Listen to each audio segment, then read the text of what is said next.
With help from Marianne Levine and Timothy Noah. December daca deal. Congress faces a December 8 deadline to pass a spending bill and avert a government shutdown that neither party wants. A spending deal was never going to be easy, but President Donald Trump's decision to end the Deferred Action for Childhood Arrivals program complicated matters further, and perhaps killed the chance of a bargain. Politico's Rachel Bade and Heather Cagle report. Story continued below. House conservatives have warned Speaker Paul Ryan against lumping a fix for undocumented immigrants who came to the country as minors into a year-end spending deal, the pair write. They want him to keep the two issues separate and delay immigration negotiations into 2018 to increase the leverage, which both Ryan and the White House consider reasonable. But many liberal Democrats have already vowed to withhold votes from the spending bill should it not address Dreamers, putting Democratic leaders Rep. Nancy Pelosi of California and Sen. Chuck Schumer of New York in an awkward spot if they don't go along, report Bade and Cagle.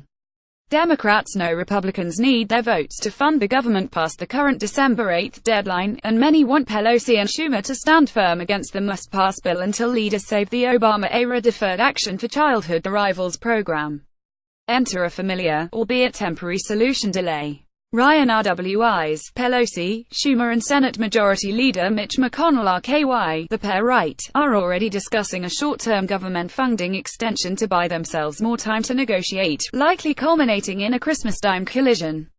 More here. Good morning, it's Wednesday, November 22nd, and this is Morning Shift, Politico's daily tip sheet on employment and immigration policy. Send tips, exclusives and suggestions to Thesn at Politico.com, Ikulgrin at Politico.com, Milvine at Politico.com and TNOAH at Politico.com. Follow us on Twitter at @TedHessen, at Marianne_Levine, at Ian Kulgrin and at Timothy Noah 1. Programming note: Morning Shift will not publish November 23rd, November 26th. Our next Morning Shift newsletter will publish on November 27th.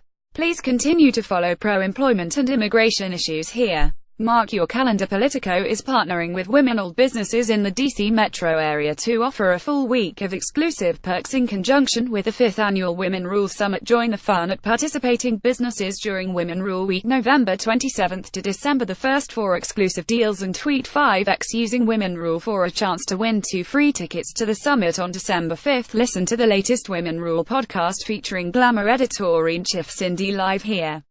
The latest on sexual harassment. CBS News and PBS dropped Charlie Rose Tuesday. That came one day after the Washington Post published its bombshell story detailing allegations, from 8 women who worked for Rose or aspired to, of sexual misconduct that ranged from groping to walking naked in front of female employees. One of Rose's accusers said he fired her for telling his executive producer that he'd phoned her late at night and early in the morning to describe his fantasy of watching her swim naked in his pool. Such retaliation, lawyers at CBS News and PBS are surely aware, would be blatantly illegal and highly actionable. PBS called the 75-year-old broadcaster's behavior extremely disturbing and intolerable, and CBS News reported that 3 of its employees came forward with additional allegations. More from the Washington Post here. Pixar co-founder John Lasseter said Tuesday that he would take a 6-month sabbatical from the computer animation company. He cited missteps that made employees feel disrespected or uncomfortable, according to the New York Times. I especially want to apologize to anyone who has ever been on the receiving end of an unwanted hug or any other gesture they felt crossed the line in any way, shape or form, Lasseter wrote in an email to staffers. A longtime Pixar employee interviewed by The Hollywood Reporter said the executive was known for grabbing, kissing, making comments about physical attributes. More from the Times here and Hollywood Reporter here. Harassment allegations against Rep. John Conyers D. Mitch prompted Democrats to call Tuesday for an investigation. BuzzFeed News reported Monday that Conyers settled a wrongful dismissal complaint in 2015 in which an ex-employee said she was fired for resisting his sexual advances. Documents from the complaint obtained by BuzzFeed News include 4 signed affidavits, 3 of which are notarized from former staff members who allege that Conyers, the ranking Democrat on the powerful House Judiciary Committee, repeatedly made sexual advances to female staff that included requests for acts. BuzzFeed reported 4 people involved with the case verified the documents are authentic. Conyers confirmed the settlement, but vehemently denied the allegations. House Minority Leader Nancy Pelosi on Tuesday said the House Ethics Committee had launched an investigation. Politico's John Bresnahan and Heather Cagle report. Pelosi said there should be zero tolerance for harassment, discrimination, bullying or abuse in the House.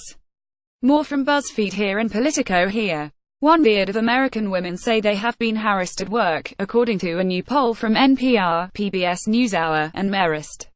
A separate Quinnipiac University poll found that 81% of Democrats but only 41% of Republicans nationwide said that if a political candidate were accused by multiple women of sexual harassment, that would be a deal-breaker.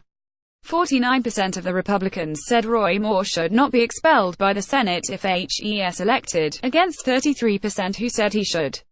Speaking of Roy Moore, President Donald Trump, who himself has been accused repeatedly of harassment, and in 2005 was recorded saying when you're a star, they let you do it. You can do anything. Grab them by the pussy, is warming to the Alabama Senate candidate. Politico's Alex Eisenstadt reports that in private conversations with White House aides and top Republicans, Trump said he doubted Moore's accusers and drew parallels between Moore's predicament and his own during the final weeks of the campaign. Let me just tell you, Roy Moore denies it, Trump told reporters Tuesday. That's all I can say. He denies it. And, by the way, he totally denies it. This is the same Donald Trump who on November the 16th tweeted, "The Al Frankenstein picture is really bad, speaks 1,000 words. Where do his hands go in pictures 2, 3, 4, 5, 6 while she sleeps?" More on the PBS poll here, on the Quinnipiac University poll here, and on Trump's warming up to Moore here.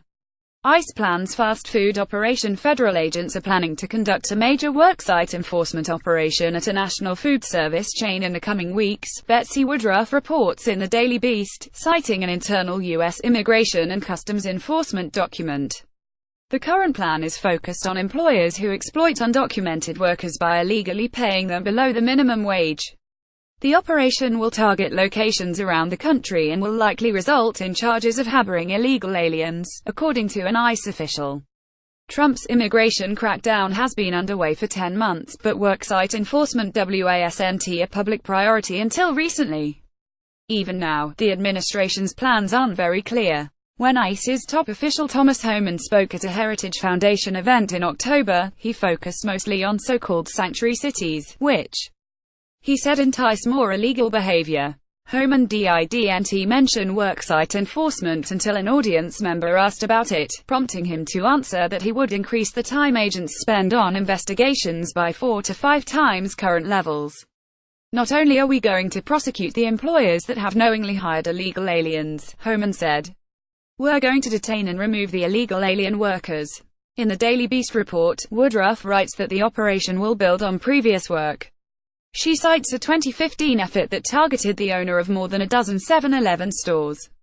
An ICE spokesperson said the agency did not comment on pending enforcement operations as a matter of policy, but cited Homan's comments about workplace enforcement. More from the Daily Beast here. Lat reporters feel anti-union pressure. Jim Cook, interim executive editor of the Los Angeles Times, issued a not-so-subtle warning against unionization in an email sent Tuesday.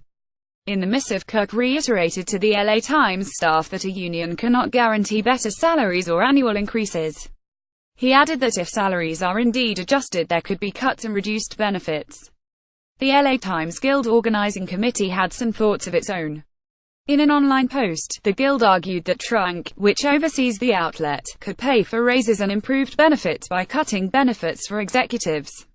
A great deal of money continues to flow into the Times because of the high-quality journalism our newsroom produces every day, the committee wrote.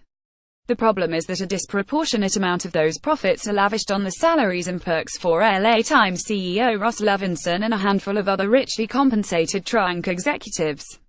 For example, between February 2016 and September 2017, Trunk spent $4.6 million to sublease and operate Chairman Michael Ferro's private jet. Trunk CEO Justin Dearborn was paid $8.1 million last year. It would appear there's still $1 or $2 to be made in journalism. More here. Booker, Warren stop no-poach agreements since Cory Booker D.N.J. and Elizabeth Warren D. Mass demanded an update from Attorney General Jeff Sessions about the previous administration's efforts to stop so-called no-poach agreements between franchisors and franchisees. Under such agreements, franchise parent companies may forbid franchisees from poaching employees that work for other franchisees affiliated with a franchisor. The Obama Justice Department issued a guidance in October 2016 that said no poach agreements were likely a violation of federal antitrust law. These barriers serve to limit workers' ability to move freely among jobs and translate their productivity to higher wages and better benefits, Booker and Warren wrote. More concerning, these agreements are forged between the franchisor and franchisee, meaning workers are wholly unaware of the limits imposed on their mobility. Read the letter here. Record-keeping rule leaves OMB. The Labor Department's proposal to delay the Obama administration's record-keeping rule has left the White House Office of Management and Budget.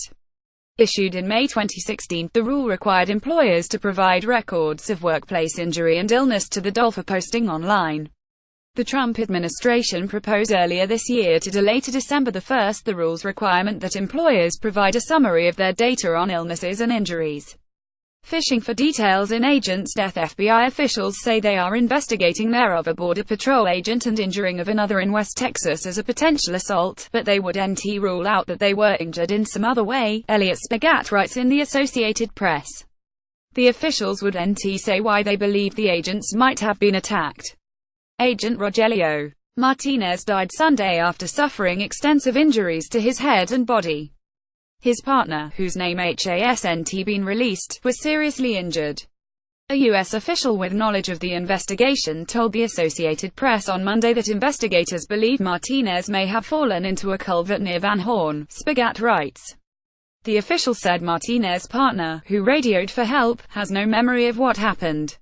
More from the app here. Lawsuit over expired DACA permits. A lawsuit filed Tuesday by two former enrollees in the DACA program argues the administration unfairly yanked away the program when it set an October 5 cutoff date for renewals earlier this year.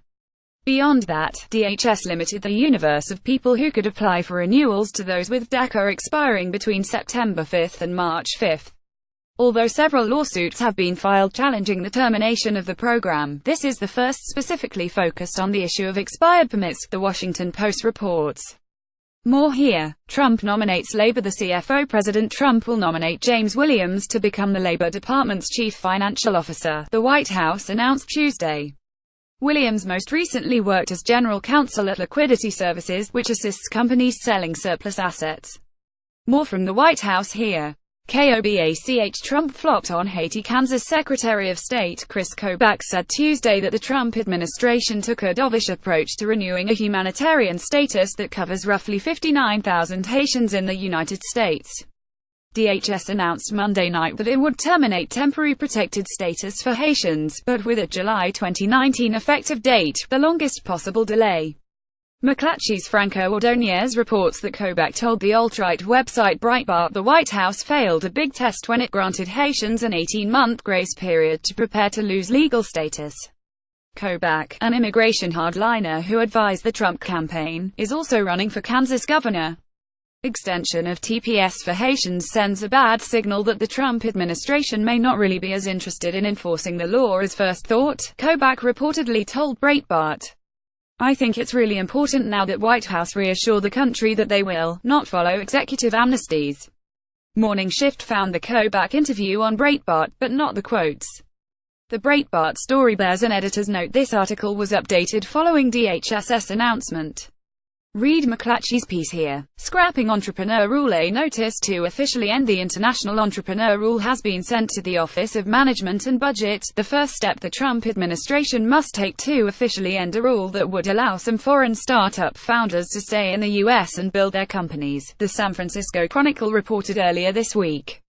The rule, which is the closest Silicon Valley has come to a visa for entrepreneurs, was approved by the Department of Homeland Security during President Barack Obama's last few hours in office. But a week before it was set to go into effect in July, the Trump administration delayed it with the intent to rescind it altogether. More here. Coffee break. Two Minnesota lawmakers accused of sexual harassment step down. From the New York Times, Foxconn reportedly employed students to work overtime illegally to assemble the iPhone X. From The Verge, 36 women from SNL defended Al Franken. That's highly inappropriate, some say. From McClatchy, the recent tide of apologies by famous men has been awful. Here's what the men should have said. From the Washington Post, this transgender professor just won a $1 million jury verdict in a major case against a university. From BuzzFeed News, that's all for Morning Shift.